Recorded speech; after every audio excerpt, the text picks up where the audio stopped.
Sauce here. This is a video lesson on the integral as an area function. In calculus, we very often calculate the area between a function on an interval. In this case, under f from a to b. We can represent this area with the notation capital A, parentheses. We place the expression, or what represents that expression, in the parentheses with the inequality or the double inequality between a and b. This is function notation. This is a little more sophisticated than function notation that we would see in algebra because the argument inside of the parentheses is a little more sophisticated than just a variable or a number. But we can make a change if we say that the lower bound is 0. We start not somewhere on the x-axis but at the origin. We can represent that area with the notation, the area under f from 0 to b. This notation is a bit simpler because before we had two values, or we could think of them as variables if we want to change the lower and upper bound. And since we fixed a at 0, then we can think of this notation as having one variable that influences that area other than the function itself. And we can represent this as the area as a function of the upper bound b. F, the function that we calculate the area under, will have its own variables. But what's important in the area calculation is where you're stopping. You're going from 0 to some other value. This area function, we can convert the b into a more familiar variable that we more often use, x. This function notation, the area as a function of x, can then be represented as a definite integral, which we use to calculate the area. So this area function is the integral from 0 to x under a function whose variable may be different than x. So in this presentation, I'll think of it as a function of t, then with respect to t. This definite integral will calculate an area. So it's equivalent to an area function, but an area function as a function of its upper bound. It's a little bit confusing. We could see that we have two variables here, t and x. And the reason why we have two variables is because the variables have different representations, different jobs.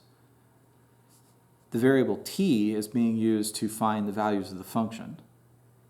And we have to integrate with respects to t because that is like the domain, the horizontal axis that we've labeled to be the domain of the function.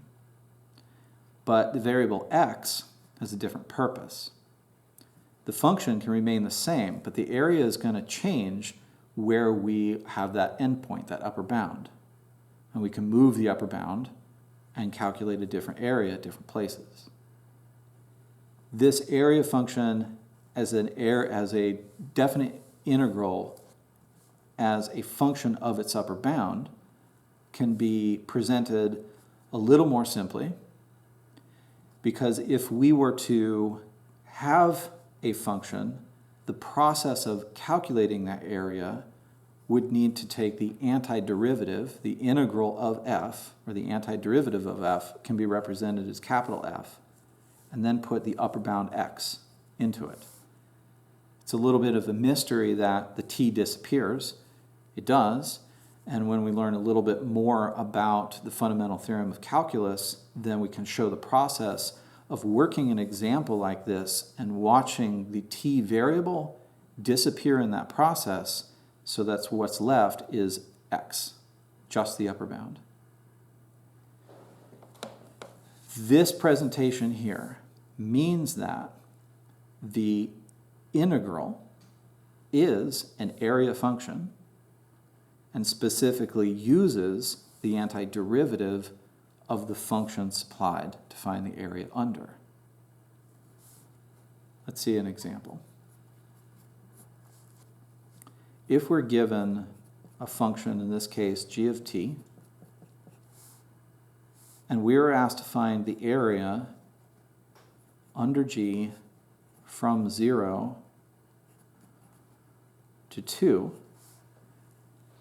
then this presentation suggests that I ought to be able to find the antiderivative of the g function and put the upper bound into it and have that calculate the area.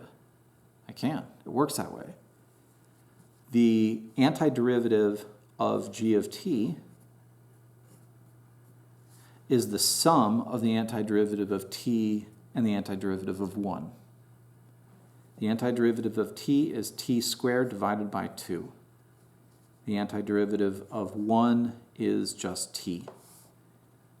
And in this case, we could include the constant of integration, but since we're going to evaluate it, the constant of integration can be ignored in this process.